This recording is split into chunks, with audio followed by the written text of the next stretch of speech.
What's up, guys? It's three-time NFL Pro Bowler, all-decade return specialist, Josh Cribbs. I want to welcome you to the College Sports Connection podcast, where Double A, Alex, and AJ host the Mid-American Conference Best.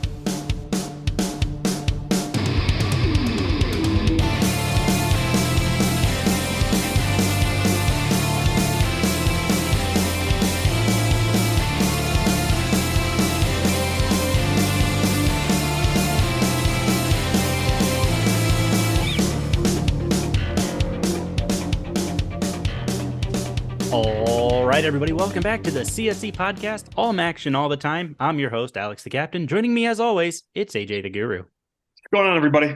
AJ, welcome back. I got to be honest with you, man. I know we're not quite over how quickly basketball season came and went. It got here quick and came even quicker. Yeah, so this week we decided we wanted to turn back the clock, and we're joined by a special guest.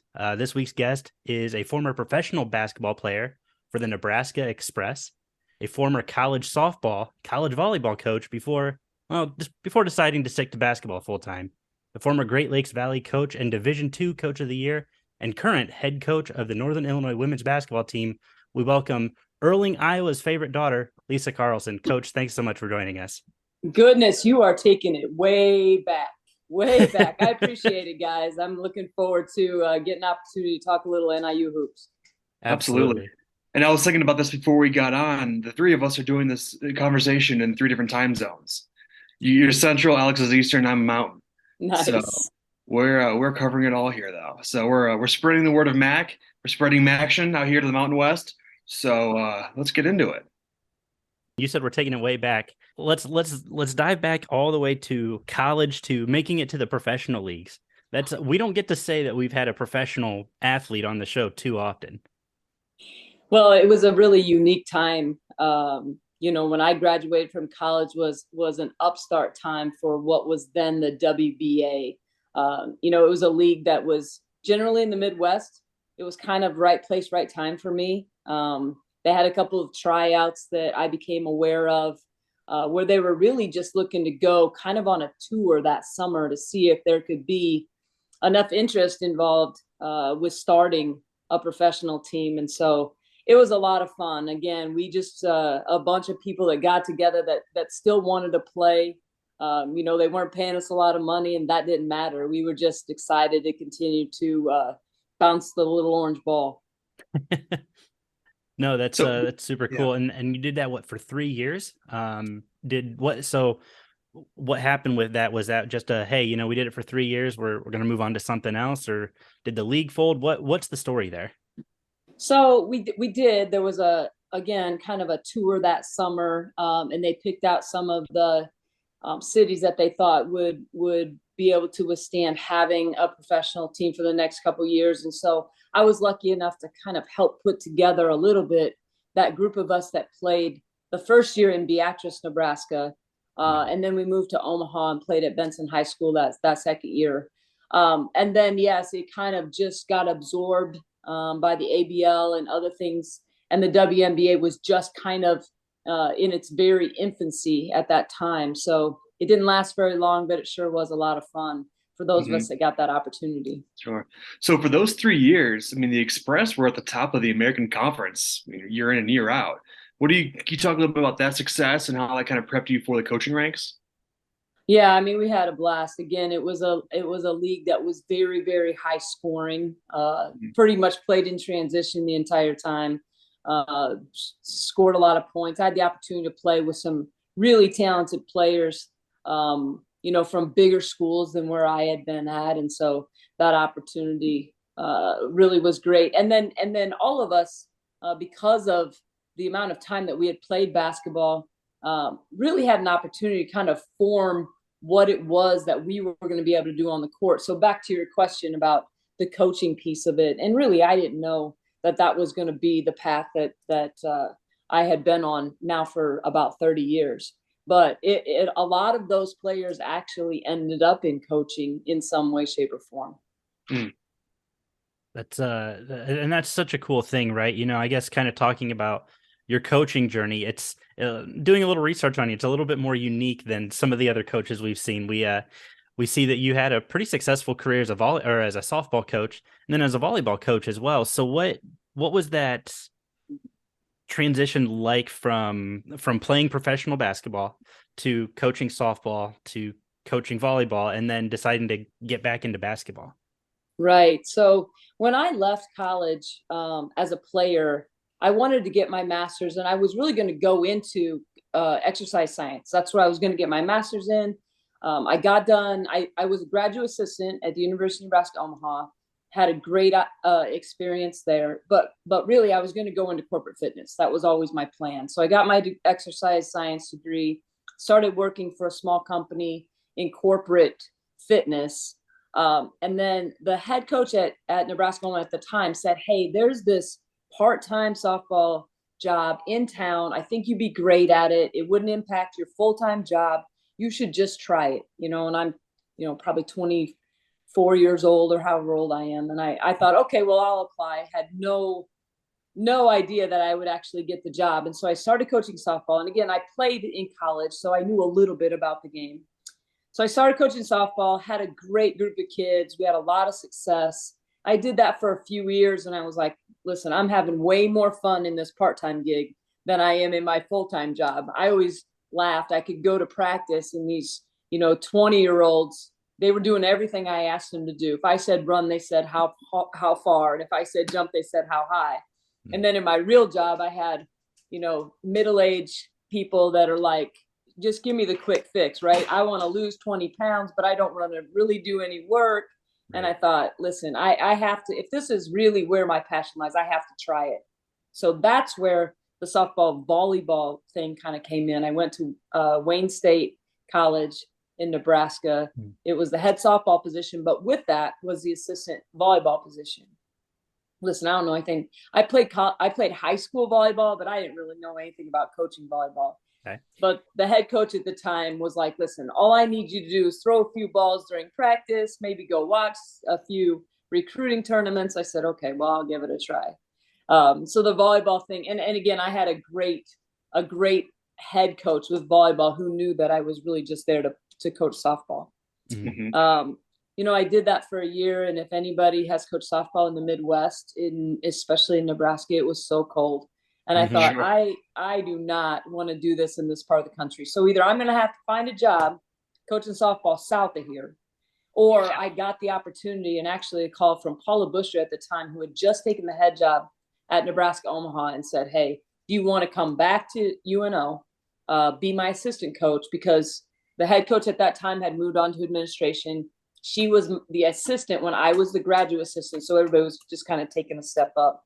Mm-hmm. And I thought, you know what, this really is my opportunity. I obviously I love basketball. So I made that jump back to basketball, and I guess the rest is history. Sure.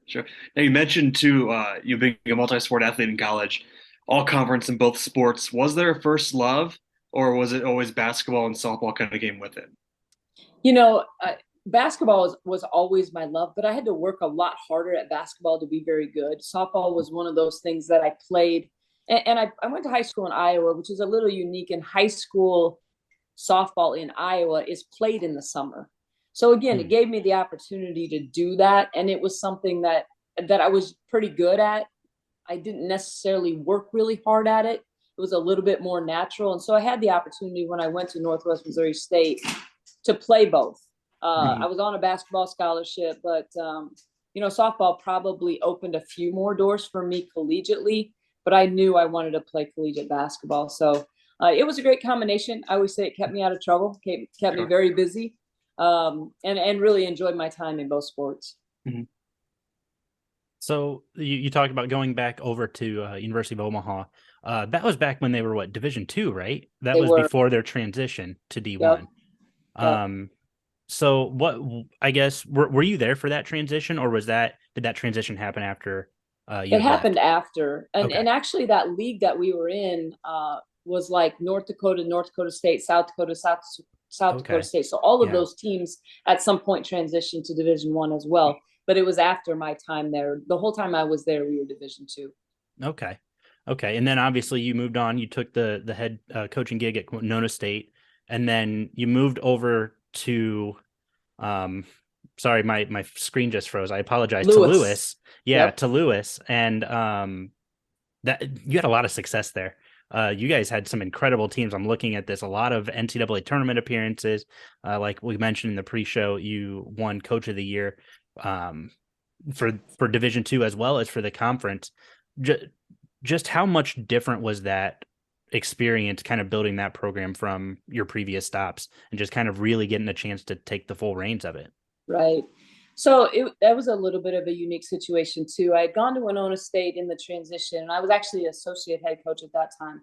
Okay. And the athletic director, who I knew from Winona, had taken the job at Lewis, and he said, hey, are you? It's time for you to have your own program again.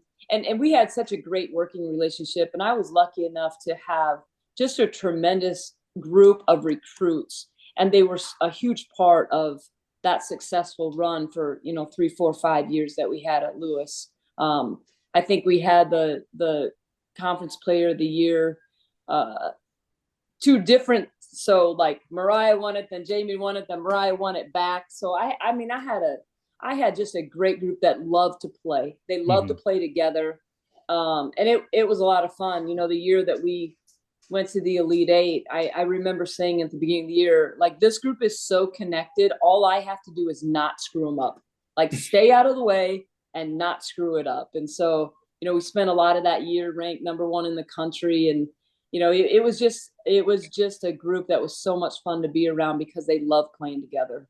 Mm-hmm. Yeah. That year you guys went to the Elite Eight, starting off 23-0, finishing the year 31-3. At what point in that season did you realize, okay, this team is special? Was it that first couple games, or you get to 23-0, you're like, oh, this is the real deal?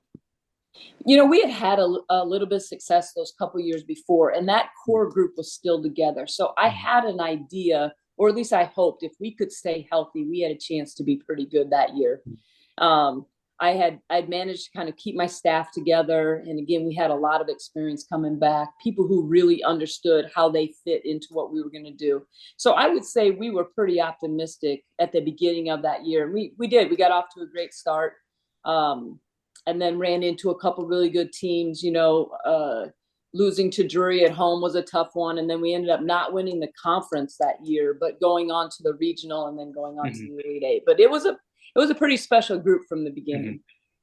And I think one of the stats that I noticed, kind of just looking up stuff, this is something you got to be proud of: 100% graduation rate. Like, that's a testament to you and your staff on what you guys were able to tell them. Hey, you guys are also students. Don't forget that.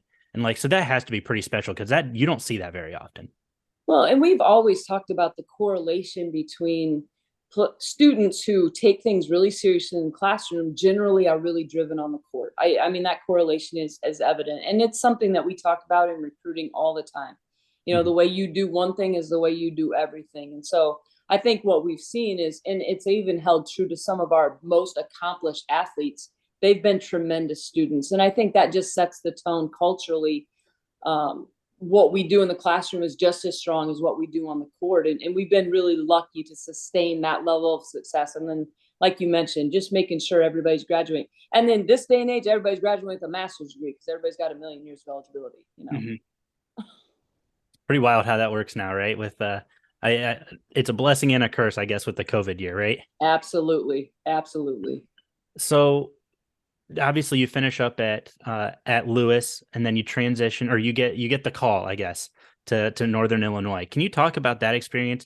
I guess them kind of recruiting you in a sense to come and coach at Northern Illinois, and kind of talk us through that. Did you know that you were a candidate at some point, or what does that look like? Well, that was a little bit unique too, because again, the success that we had meant we were playing basketball late into the season. And I always say the beauty of success is that you don't have to necessarily seek out jobs. If you do a good job, you'll have opportunities. And that's kind of the way the NIU thing came about, right? They were transitioning, looking for a new coach. And it was a little bit later when that all was going on. So it really did give me the opportunity after we were done playing to still be in the hunt for that job. And so I did get a call. They asked if I was interested in interviewing, went through the whole process, and it was a lengthy process. I remember along the way thinking this would be an awesome opportunity, but I was so happy where I was at Lewis. I thought this is going to be the best of both worlds. Either I'm going to get a chance at the next level, or I'm going to go back to a place that I love. And we had players, both of those All-Americans returning again. So I was like, this is a win-win situation for me. But, the opportunity at NIU was definitely too good to turn down, the opportunity to coach at Division I level. And I didn't know a ton about the MAC at that time, but have really, really grown to love the league. Mm-hmm. That was going to be my next question, actually, being from the Midwest. What did you know about NIU? What did you know about the MAC? Because MACtion wasn't a thing. Well, it was slowly becoming a thing right at that point, being a nationwide or national brand. But what did you know about it? Well, I think we were very aware in the Chicagoland area, especially of the success that NIU had, especially in football. That's where it really started. Everybody knew about the run that they were making when they went to the Orange Bowl. And so the name recognition of NIU around Chicago was very prominent. But did it permeate to really having an understanding of the rest of the league? Not very much. Because again, Lewis didn't have football. So I knew NIU football, but I wasn't necessarily in a football circle. And obviously doing some research in preparation for the job, looking at the success that teams in the league had, but not really until you get in it can you really appreciate the magnitude of success and level of programs that we have in the MAC. Sure. And it's so funny too, you mentioned, when you were coaching softball, having to go south and coach to stay warm. Now you're in Chicago, of all places. Right. And because I'm from Indiana, originally used to spend a lot of time in Chicago, so I get it. I get it absolutely. But it's a great place to be and live and raise a family. Yeah, and I've been in the Midwest all my life, so as much as I might complain about the weather, I've chosen to live here and I've chosen to stay here for all those reasons. It's been a great place to raise my family. I wouldn't change that for anything. Sure. I'm in Colorado now. It's 75 today. It's probably going to snow tomorrow. So right. it is what it is. So you take the reins at NIU. You start getting everything ready. AJ and I were talking about this. We haven't actually asked a lot of coaches, but did you bring your staff, or did you offer to bring your staff over, or was it kind of I'm going to go kind of hunt a new staff and just kind of do my own nationwide search? What does that look like transitioning into the next level, I guess? Well, one thing is your staff at the Division II level is very, very small. So you're going to be filling spots regardless. We went from a staff of 3 to a staff of 6. And so I did at that point bring one of my assistants with me. He was with me during that late run at Lewis. But then I had to fill spots again, because it was just he and I when we were at Lewis. So especially the makeup of my staff now, it really all has in some way a GLVC tie to it. My associate head coach was at Truman State, who we coached against, and they were in the same league as Lewis. I have another assistant, Alexis Lawrence, who played at Missouri St. Louis, which was in the same league. So I coached against her when she was a player. Oh, wow. Jane actually is connected to Adam and her head coach at Olivet, not playing wise, but connected. So there's a lot of intermingling from years and years of connections. And, the coaching world it's a small group. It's a very tight knit group. But I love my staff and the loyalty that they've had and the connectivity that we've had really throughout the course of all of our careers is pretty unique.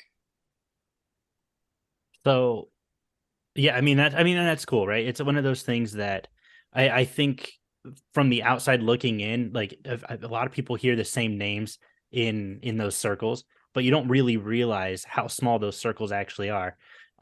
We had a coach on, Tim Lester, the former Western Michigan football coach, who had a stop at, was it St. John's College, AJ? St. Joe College in Indiana. Yeah. And he mentioned it felt like everybody he knew in the football world had a stop at St. Joe College. And he just talks about how small that circle is. And so you're reiterating what we've continued to hear. And I think it's really cool that there's that fraternity of people that you get to know at every level. It's not even just like these are the D1 coaches we know, but you get to know people across every level. And I think that's really cool. Yeah, it is. And it is a small circle, and you'll be connected to everybody in the business, especially when you've been in it as long as I have. Sure. And with Coach Lester, he was teammates with my high school football coach at Western back in the day. Oh, that's And cool. so it just made the world that small world even smaller. Right. And so even at the high school level and small at Plymouth, Indiana. So that first year at Northern Illinois, you guys start off, or you guys go 11-19. Little bit of a rough year in the conference, but your second year, you make a conference championship appearance. Ultimately, you guys do fall to Toledo, but how cool was that opportunity to just kind of say, all right, we're flipping it. You guys had a solid core of players that year who just really kicked it on, and you guys had an incredible run to get to the tournament championship. Yeah, I really love that group, because when I took the job and stepped into really an already established team, there wasn't a lot of turnover and transition. Not like if you did that today, everybody would be gone and you would be starting over, right? And so they had great buy-in. They were kind of looking for a little bit of direction. And I knew that group that I had initially maybe wasn't exactly what we were going to need in order to have great success. But it was because of their buy-in that propelled us really to that second year. Allie Lehman was a tremendous player for us. And she was really the catalyst to what we were able to do that second year. We were, I think, 5th in the country in scoring, and she was just such a great distributor and understanding of when people needed the basketball, where they needed the basketball. And we had kind of put some pieces together. Cassidy Glenn was somebody who wasn't on the team. Then I brought her back as a walk-on. Then she earned her scholarship back, and she was an integral part of that run as well. We had a couple of freshmen who I didn't recruit, but they were freshmen when I came in and stayed. Courtney Woods, who definitely made a name for herself in the league, and Michaela Boyd as well. And so we had some pieces where we could really play offense. And it was a lot of fun. It was a great group again to coach. And they felt like they could be the most unselfish and the most fit team in the MAC. And that's really what we sold early is can we outlast people? Can we wear people out in the fourth quarter? And it's funny, I think that was really kind of a double-edged sword for us, because against Toledo in the championship game that year, I think Tricia really did a great job of wearing us out a little bit. I think towards the end of the season, that maybe caught up with us a little bit, but we definitely were able to win some games just by running people up and down the floor, and it was a lot of fun. So early, it was actually after she was hired, we had Coach Becky Burke on, and we talked about her first team meeting as the new head coach, and I asked her, did you have to sell yourself to the program and the kids who were already there, 1, 2, 3, 4 years? And she said, absolutely not. She came in, it was going to be her way. Was that similar for you when your first team meeting? It was, as far as the way we were going to change things from a style of play. But for me, I wanted them to know that they were still all going to play under me, like my kids. Even though I didn't recruit them, I needed them to understand that I was going to be their coach, and I was still going to try and put them in the absolute best position to win.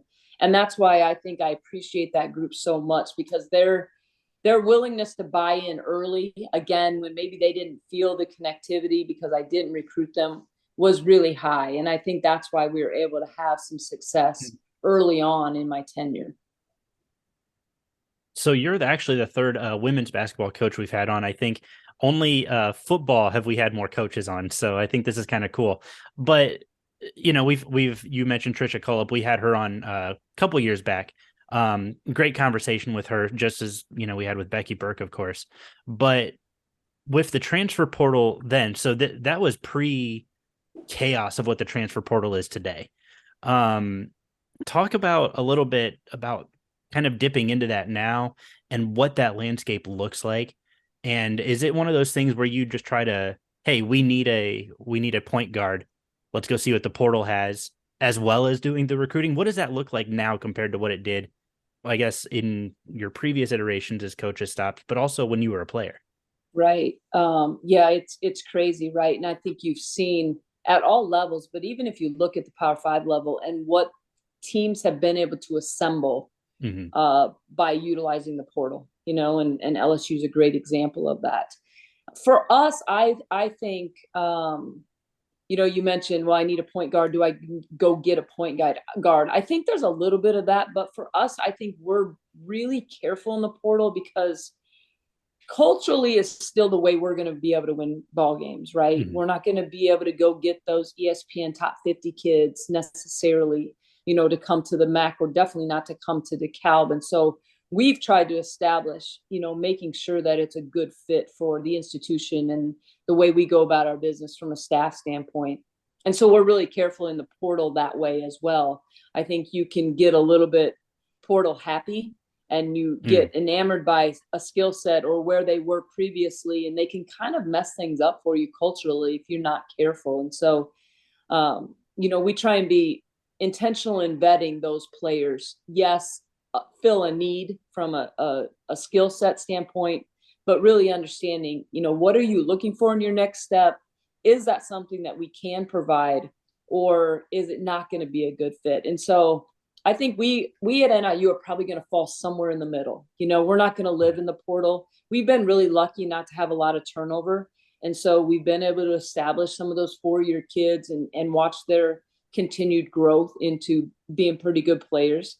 I think Asia Davis is a perfect example of that. And I know she's looking for a possible opportunity, but not after she was here for 4, graduated, and the evolution of her game was really evident. Courtney Woods was the same way, somebody that stayed for 5 years. Johnny Poison is a great example. I mean, she's been here for 7, So if we can establish some of those players and watch them develop here under our watch, I think that's the way we want to do it. And you're not always going to get that opportunity. I mean, kids are going to look for chances to play, at a higher level. And I think that's here to stay. I don't see that that's going to change. I hope it doesn't, for us in the MAC, I hope we don't turn into glorified junior colleges where we just develop players for a couple of years and then they're always looking for the next opportunity. But that's why I talk about the cultural piece of it. What is it that they find valuable in their experience at your institution that they really want to stay and have a degree from there? And looking at your roster, just saying this selfishly, I see you have a couple of JUCO kids. I'm a JUCO guy myself. And for the junior college level is a fantastic basketball division. I went to Vincennes University, so VU is always at the top, especially men's and women's the past couple of years. So it's always great to see those junior college kids get that next step because they're so well deserving of it. Yeah, and I think we've actually, I think we'll see junior college even be more prevalent in the recruiting process because again, you're getting someone who has it figured out what it's like at the college level and had success. And you mentioned our junior college kids. We had Emily Minert came from Parkland, and she was a great 3-year kid for us. And then the 2 players that we had from Kirkwood this year, again, they come in with. They're definitely not freshmen. You don't have to deal with all of the transition that you do with freshmen and, they're wide-eyed walking around campus trying to figure it all out. Junior college kids, they got that all under their belt. And so you can really kind of hit the ground running. So I've loved having our junior college players as part of our roster. Sure. And we talk about recruiting a little bit, we talked about this with Coach Lester and then my coach Kirshner, and you were the same thing, a 2-sport athlete. It's harder to find those 2-sport athletes anymore because how with AAU and all these tournaments, year-round things, how important is that for you as a coach looking for that 2-sport athlete because that one sport's going to make you better at the other. Yeah, I mean, I think that's hard, like you mentioned. As much as I would philosophically love to recruit multi-sport athletes, it's harder and harder to find. I mean, there's just so much demand on their time as far as specialization early on when they're not probably even ready to do that. And so, I think some of it just comes down to what kind of exposure are you getting when you see them. And then you're again betting what does it look like? And they don't really have an off season, but what does it look like in the off season? What are they doing? You for sure want them to train and you can appreciate that.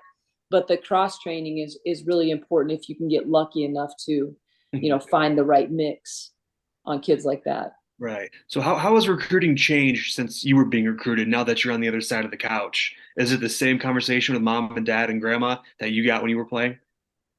I still think fundamentally it is, because it still Mhm. comes down to building that relationship and looking for opportunities that's going to be a good fit for you, whether you're sitting, like, say, on the couch listening to coaches give their spiel, Mhm. or you're listening to us, Mhm. try and convince somebody that it is a good fit. And I think if you do a good job of that relationally, most of the time you put yourself in position to hopefully not make mistakes. Mhm. I'm a firm believer, though, that if you build the relationship and you bring a kid here and for some reason they don't, pan out basketball wise, you still owe it to them to either help them find another place or continue to work to develop so that they do get their degree. And I don't know if that's exactly the same across the board anymore, just because there is so much jumping.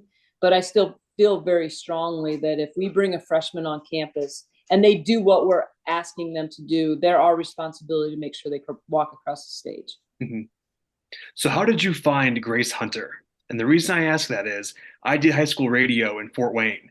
So Monroeville is not that far. So Belmont was one of the schools that I covered. And I saw her name, that clicked. I remember calling a couple of her games. So how did you find her of all places in Monroe, Indiana, which is that big? Right. I mean, obviously, the first time we saw Grace, it wasn't in high school. It was with Mm. her AU program, and she played with a fairly prominent group that had a lot of. Actually, she played with a couple kids that ended up in the MAC as well, and so that's the first time we saw her. But we did get a chance to see her play at Mhm. Monroeville. We went to a high school game. She's probably one of the most fun kids we've ever recruited. She Mm. has got personality bigger than four houses put together. I mean, she's a great kid. And her recruiting process, she loved to talk. I mean, she could Mhm. talk for hours on the phone. So it was a lot of fun. And funny story, I have my oldest son played baseball at UNOH. You'll Mhm. appreciate this. I So I know UNOH. I'm from I would, Lima. yeah, very good. When I would drive to Lima to watch him, and I would drive past the little sign that said Monroeville, I would always text her and be like, Mhm. going past home, Grace. So I Sure. made That's so that cool. trip a lot. Yeah. That's so cool. That's such a small world. Nobody knows UNOH. Right. That's a small world right there. Wow. Yeah. Yeah. My Just my oldest son, like I say, played baseball there and loved his experience. It was a perfect fit for him. and they've only been doing athletics probably in the last decade or so. Like I think they originally had like they did like competitive racing because they were Uh-huh. an Yep. automotive school, Right. but Right. they've recently added basketball and baseball and softball. So Mm-hmm.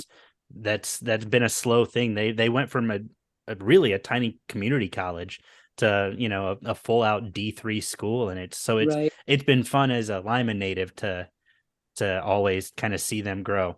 No, I wanted to ask about this year, and the team this year. So, not the results you guys wanted. Obviously, every coach wants to win the conference.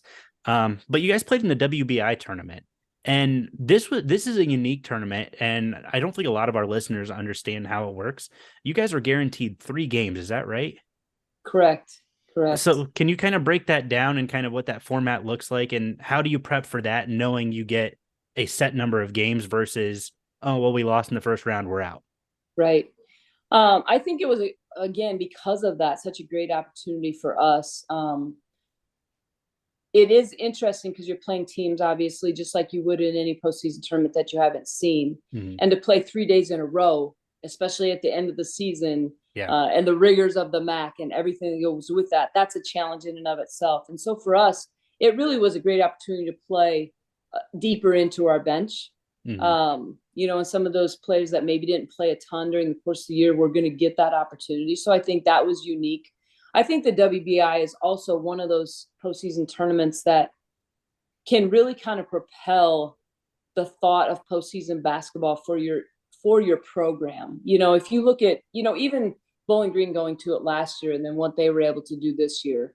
I think a few years ago, Akron went, and then the next year they went to the WNIT. So a lot of when we talked about it is, okay, we want to be one of those teams that has the expectation of going to the postseason every year, and Mhm. it needs to feel like that. And that group did a great job of really making it feel like a postseason tournament. a lot of those kids are probably like, taking them back to their AAU days, having to play 3 days in a row. College kids these days are like, oh, we can't do that. And then I go watch them play AAU and they play 3 games in a day. Right. So don't tell me you can't, right? And speaking of this year, I think, when you look at the overall standings, this year was probably one of, if not the most competitive seasons in recent memory. I mean, anybody could win or lose any given night.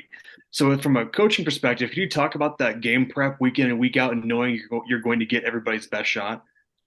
Well, I think one of the things that makes the MAC unique, and especially with its competitiveness, is you have a bunch of coaches in this league that are really, really good. I've coached in different leagues before where you almost knew, like, if you showed up and you had your B+ game, you were still going to be good enough to beat that team at the bottom, right? That never happens in the MAC. I think you have such high-level coaches that do such a great job from a preparation standpoint that if you aren't ready for whatever reason, you're likely going to get beat, right? It doesn't matter if you're at home, doesn't matter if you're on the road. And I think that's what I love the most about it, is just understanding that you're going against the best of the best every single night. Who are some of your coaching, idols, people you looked up to, people you kind of try to mock your coaching style after? I don't know if I necessarily like to model my coaching style after, but there's coaches around the country who have been near and dear to my heart. Paula Busher was somebody that I have coached with or against for a very long time. She's now retired, but she was a huge mentor of mine. Tricia Culp and I have known each other for a lot of years, even before I ever got to the MAC. And she's somebody I admire for a lot of reasons, not just the success that she's had with her teams, but the professional way she goes about it. She's somebody who's been a huge person and figure in our coaches association, regardless. With her, just recently, she was a president of the WVCA. So somebody that is just well respected really at all levels across the country. And we're just lucky enough to have her in the MAC. Sure. So that again, just to name a few. Sure.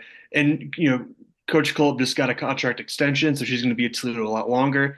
Just from a coaching perspective, how important, you mentioned how important she is to the league, but, just from your eyes, how important is it to keep her at Toledo in the MAC where she could coach probably anywhere in the country? Yeah, I think the notoriety that she gives, again, with her reputation across the country, just adds that much more value to the MAC. And I think hopefully that speaks volumes to us getting back to, being more than a one bid league. I think, there's a lot of push for that. And I think when you have coaches of that caliber in this league, and then the success that they can have once they do get to the NCAA tournament, I think we can get back to that if we can have some stability in what we're able to do. So I did what you mentioned, the multi-bid league thing.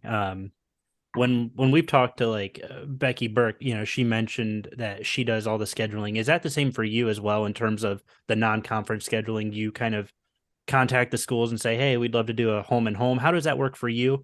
It sounds like it works a little differently at each school. So Adam Tandez is my associate head coach, and he kind of heads up our schedule. Obviously, it's something that we talk about all the time because I think scheduling it's got to be such an art form, right? Because you're trying to make sure that you're playing a tough enough schedule so it doesn't negatively impact your net, but you got to win some games, so you can't play too tough a schedule. I mean, people that have it figured out and win the games they're supposed to win really put themselves in a great position.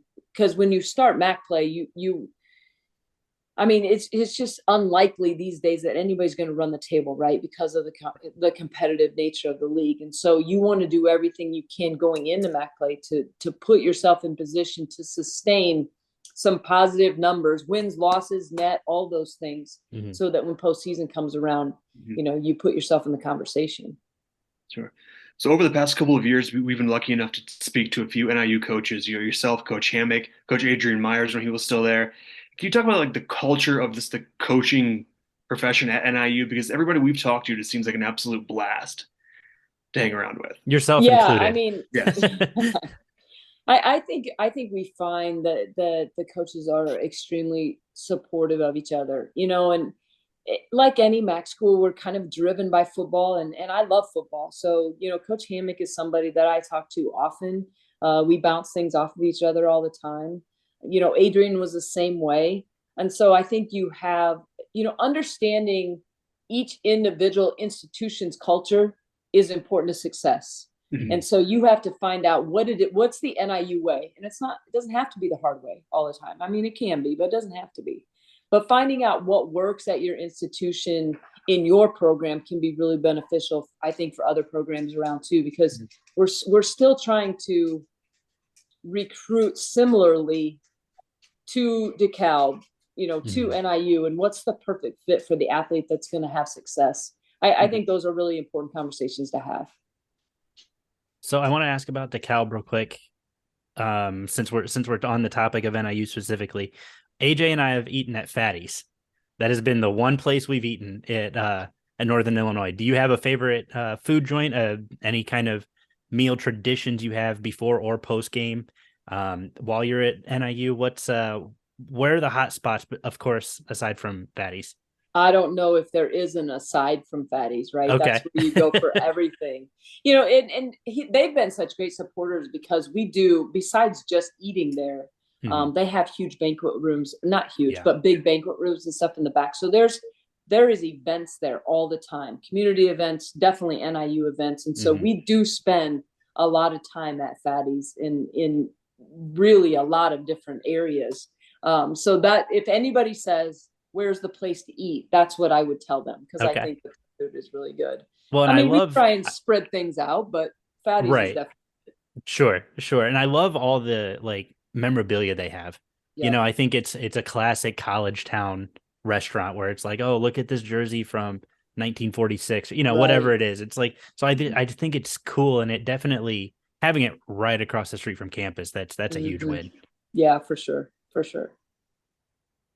So I don't really have too much more I wanted to ask you, but we do have a couple questions that we typically like to ask every coach, every player, whoever mm-hmm. comes on the show. What does it mean to you to be a coach in the Mid-American Conference?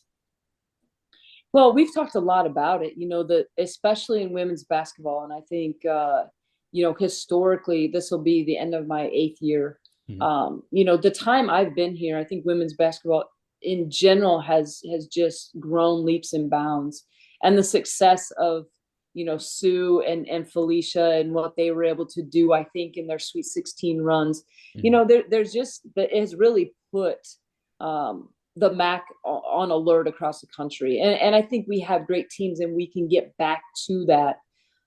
Again, I think Trisha did a great job this year. Robin's run at Bowling Green was fun to watch, but Ball State having the year that they had, and Todd doing a great job at Kent. I just think we're knocking on the door again to being able to get more than one team to the NCAA tournament. And I think people know that, there's name recognition and there's coaching recognition across the country. People don't have to ask what is the MAC and where are they and who mm-hmm. is part of the MAC. Mm-hmm. And I think that's a lot of fun. I think to be associated. I also think this group of coaches really, really cares about the success of the league. I think sometimes you get in leagues and everybody can be kind of siloed and they're only worried about what's best for me. When we sit around the table, everybody at the institutions in women's basketball is looking out for what is the best for the league and how can I help be, a force in the league and help the league continue to grow. And I don't think you always see that. To be honest, I don't know if you see that in all the sports in the MAC, but you definitely see it in women's basketball. And I think that's really been powerful as far as continuing to grow our brand nationally. And so Alex asked the important, hard question here at the end. I'm going to ask the fun one, the same one I asked Coach Hammock a couple of years ago. Go back to your playing days. If NIL was a thing, what would you have wanted to endorse? Oh, my gosh. What would I want to endorse? You know what? I love to eat. So I think I would have been knocking down the door at Fatty's and been like, listen, I'll a burger, a pizza, a big bucket of fries. I don't know, whatever. But I think it would definitely have been food. His was food related as well. Oh yeah. So was the volleyball coach at Bowling Green. She mentioned food as well. So it seems to be a theme with coaches. That must be it. Well, it's like you go back to being a college athlete. It's like we didn't have money to pay for food, so we can get a free pizza here and there. We'll take it. Absolutely. That's funny. Well, Yeah, AJ, not did you have TikTok. anything else? No, not at all. Not at all. No, I am all set on my end.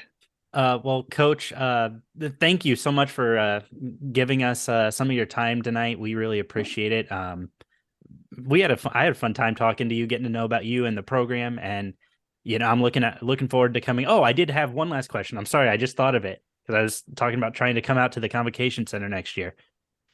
That court, that's one of the most unique courts in college basketball. How cool is it to get to play there, where people come, they'll literally flip over to NIU. Have you guys seen this court? Like Yeah, that's right. such a cool court. Yeah, it was funny when I first took the job, we had played NIU in a couple of exhibition games at Lewis. Okay. And I remember it was when the court first went in.